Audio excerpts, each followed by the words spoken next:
Okay, go on with the story. So that happened. So along the way, think about how do we get people to know what really happened? What is this thing that is pushing me to talk about these things? And that is why it came back to Picha Mtaani. Okay, so now that's where we go in next. Yes. Okay, so you decide, listen, I already have this talent. And I think this is another, in fact, I really love this point that you're bringing, because I think one of the ways to do a revolution is to use what you have. True. So like you now are entering the realm where you understand, I have evidence Of what happened. In a way that I've used my gift and talents to, I can do a revolution, photography revolution. Let me call it like that. PR. Hey, I like that. I'm going to peel it. The real version of PR. Revolution. Don't jack it and then whatever. No, you can have it. Okay, now I know you boring. want it. Anyway, cool. So enter Picha Mtaani. So Picha Mtaani. So it was three of us. So had the pictures, George Gashara and Karen Wakoli. So George Gashara runs The Nest and Hiva Fund. Yeah. And Karen Wakoli runs Imagine Leaders Foundation, ELF. So actually, we come together, have the pictures, we talk about the scenes, then Picha Mtaani is formed, the street exhibition. Now it's to raise money. So we go looking for money, and then we got money from the UN. Okay, how do you, I don't want you to run past this thing. This is the first time. How do you raise money? Is it George who did that? So I know, in fact, even I know Hiva Fund right now, there's an open call. I think maybe if you've got it. But how did you get funding at this time? So we had the pictures. So there were circles. So we knew. So the UN was calling for applications for reconciliation and healing, all these things. Yes. So we go do a pitch. We show them the pictures, and we get funding to do 6 exhibitions. So we did the one for the Hilton. I think most Kenyans saw the pictures for the first time at the Hilton. Yes. Outside. So street exhibition there. We do that. And explain to people what it meant. You went. You like very layman. You blew up the photos. So Picha Mtaani, blew up these pictures of the very, very remarkable pictures of the violence. Like very amputated hands, bodies, IDPs, Kibaki and Raila having tea as people died. All these pictures, and we put them in the streets. But how did you even get the pass to put them in the streets? So the country was pretending that there was a reconciliation process. So that meant they're willing to play to the donors' tune. And the UN was one of our partners. And the UN were funding the Krigler, they were funding the Waki. So there was a lot of, so they had to actually say, let's work with these guys, because it's a UN-funded reconciliation tour. Okay, yes. So the UNDP actually, it was UNDP. So you're not the one who went to get passes for the street? It was actually us. I wasn't, you see, it was only, I did a heckling once. Oh. But my name is not notorious. I'm not notorious yet. You're not the Boni that we know now. Yes, people don't hear my name and run away. Okay. Or say we're in trouble. Then you're a photographer. This is a photographer, and we have this exhibition. And actually, before we did ours, first the Go Down did Kenya Banning. Yes, I remember Kenya Banning. Kenya Banning exhibition. So now we decided to do the one for Picha Mtaani. And it was designed differently. So Picha Mtaani, there was an exhibition. Then you had dialogue, where you have hosted conversations, where guys would walk into a tent and they have this discussion about the violence, talk about why they did it. There's a bit of reconciliation and people addressing their things or their assumptions about other tribes, like taboo subjects. What is the name of this thing that people say? Not taboo, there's a word I'm looking for. The stereotypes, tribal stereotypes and the likes. And then you had a place for counseling, where people offered counseling and all that. So when you go through that process, when you're leaving, you sign a peace pledge, which even Raila Odinga signed, committing themselves to non-violence, because he came to one of our exhibitions. So we do this reconciliation tour. What's the impact? I remember the one at Hilton. First of all, we'll talk about the other different venues, but let's talk about the one at Hilton, because that is, the venue-wise was perfect. It's bang in the middle of town. A lot of traffic from ordinary Kenyans. Yes. And it was shocking pictures. It was 24 hours, man. Whoa. People had never seen anything like that. Ever. How many days did you do it for? We were there for like a week.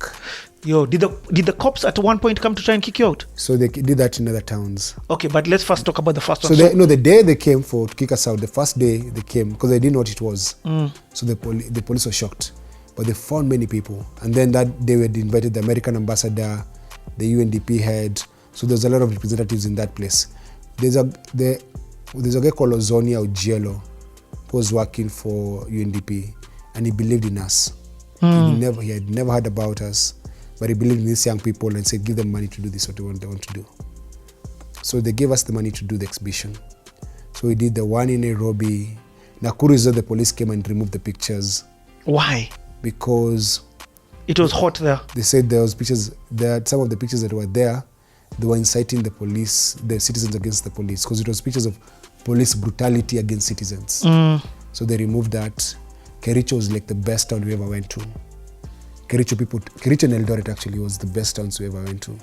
People came, they talked, they opened up, they talked about their role in the violence. People just shared. And then from Kericho, we went to Kisumu. Kisumu didn't even last a few hours. We got kicked out. There was a local councillor who came and incited people and said we must leave. And he removed us by force. What? Yeah, they destroyed our pictures in Kisumu. They said we have healed. Go and come back another time. We don't need you here. We said no, because now they said, if you can see Raila with Kibaki, what is your problem now? See, you guys go now. We don't want to heal. We don't care. So we got kicked out from Kisumu. Mombasa was great. And after that, we went to some other 40 small towns in this country. We traveled this country preaching peace. And now here, when I travel and I talk to people about peace and reconciliation, and this very nice message about Kumbaya, let's hold hands, I'm still seeing the role of bad leadership and the role of politicians in the mess in this country. And so I'm becoming radicalized by the exhibitions. But now as I become radicalized by traveling this country, I'm like, but how do I get people who think like me to sit in the same room? Because remember, the people who are coming to my house were my friends. They came because they were my friends. Yeah. But now how do I get people who are not my friends to come? We do this. So 2010, we do that. 2011, 2012, I get a fellowship to go to New York University. Hold on. At this time, have you done Heal the Nation? The documentary? Yeah. So Heal the Nation documentary comes after the end of the exhibition. So the tour... You are filming? We're filming. So the tour gave us footage to do a documentary called Heal the Nation. And it's available on YouTube for free. Let me even say, this is where I meet you properly.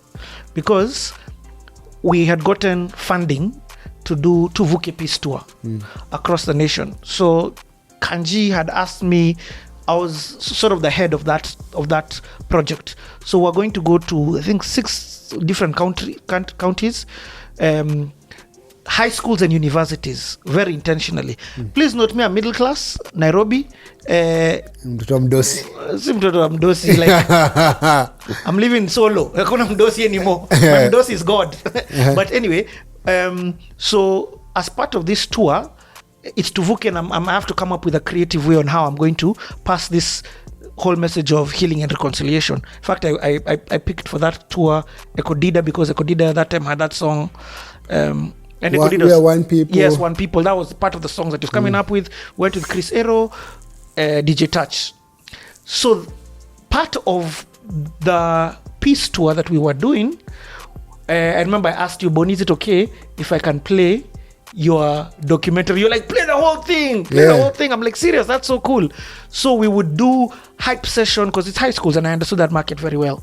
High schools would do a celebration of thingy, would bring the tempo down slow, and then we would play your documentary. After we play your documentary, now this is when I understood the gravity of post-election violence. We would then open up for kids to come and talk. My God, it doesn't matter where we went. We went to Meru, we went to Kisumu, we went to Mombasa. Every kid had a story.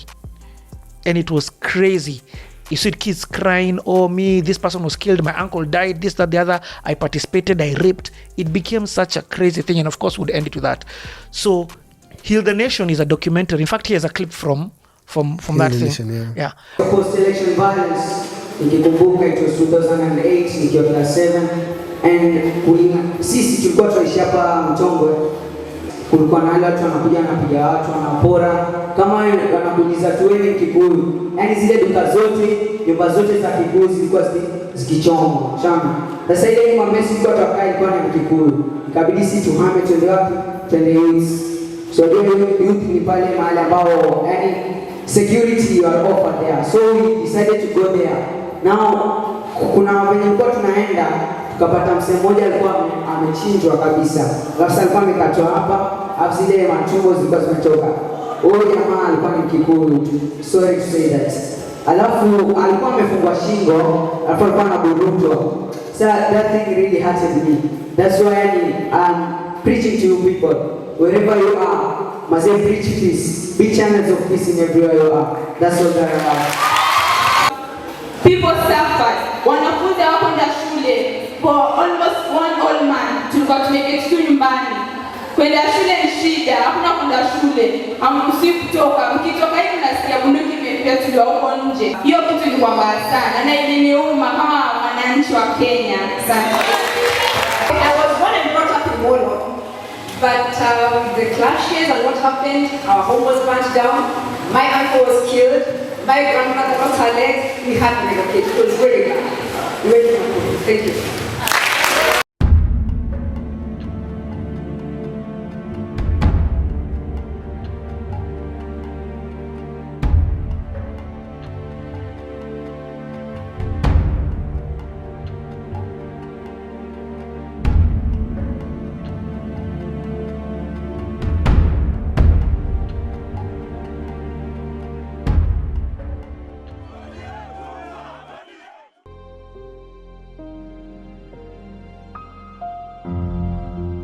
Mimi nilikuwa na mtoto wa wiki 2 na nilikuwa nimefanyiwa operation. Kati ya hiyo vita tumbo yangu ikaashana. Matumbo ikatoka na nje ikashikiliwa na hii ngozi ya juu. Sikukuwa nimepona sababu nilianguka mara mingi na hata kurepewa kulikuwako.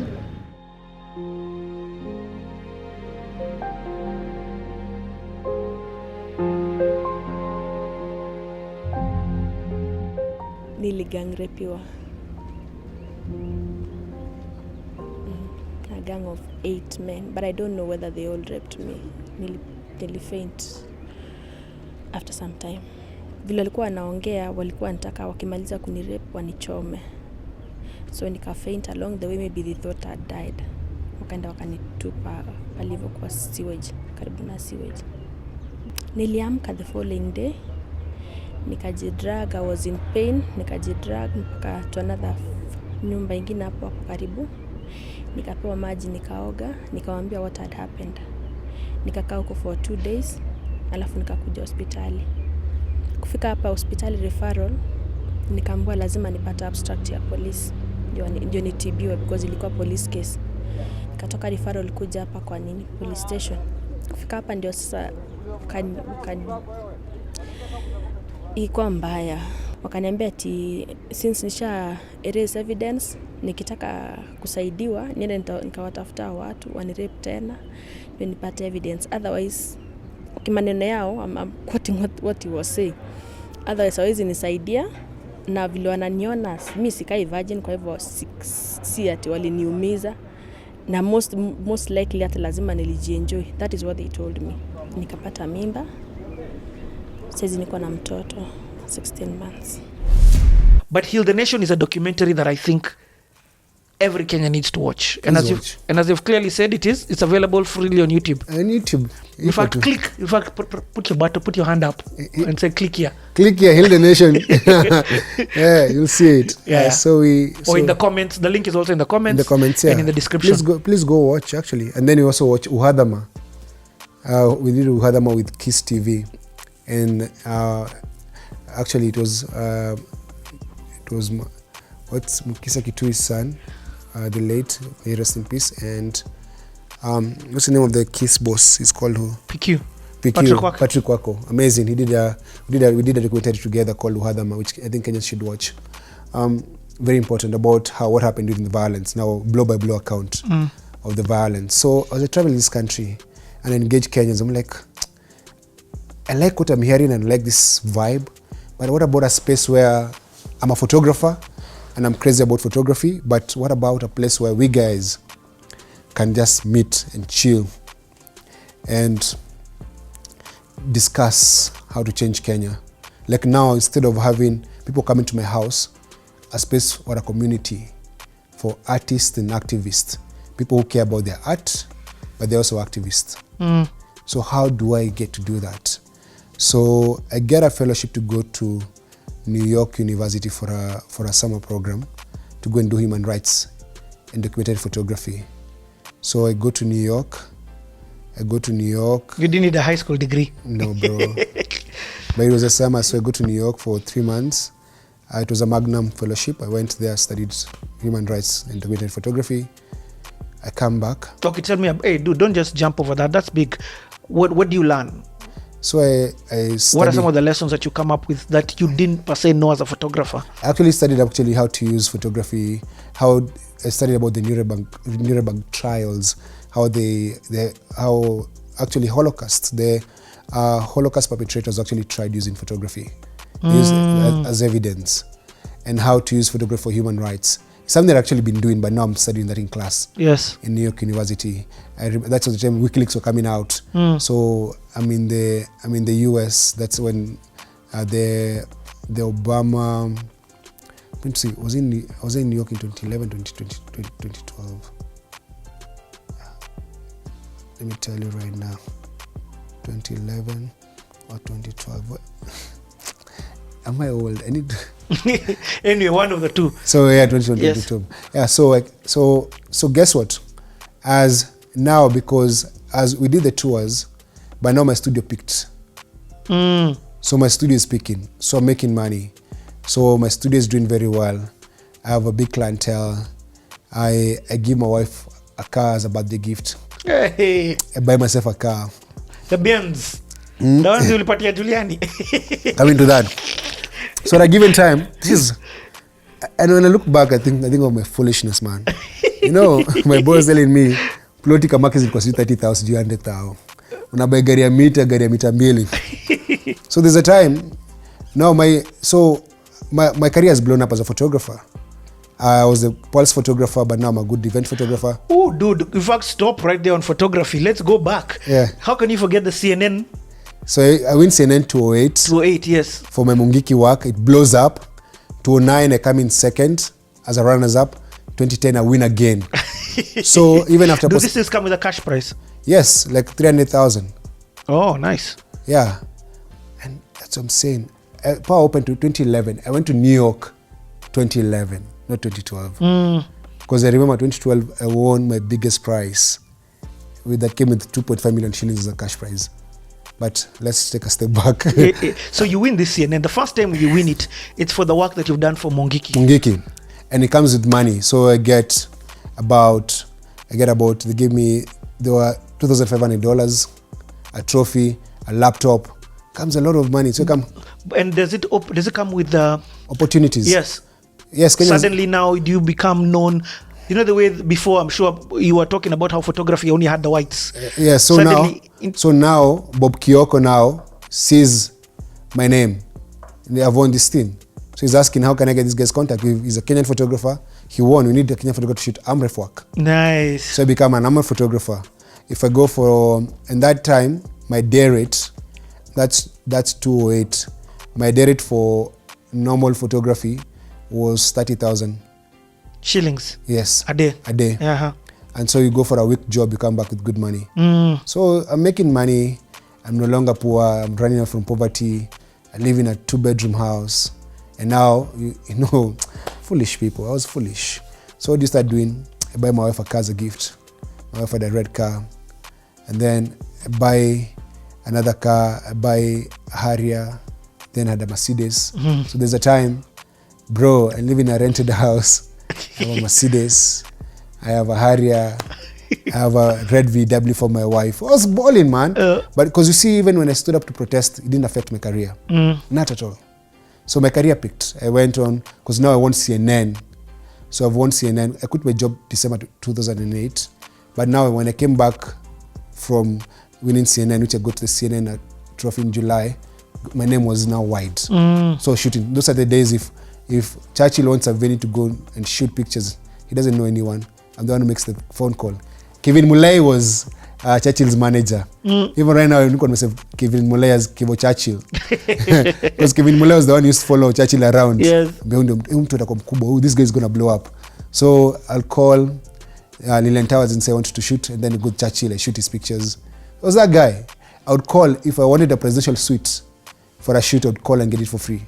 What? Yeah, I was the guy getting people into those rooms.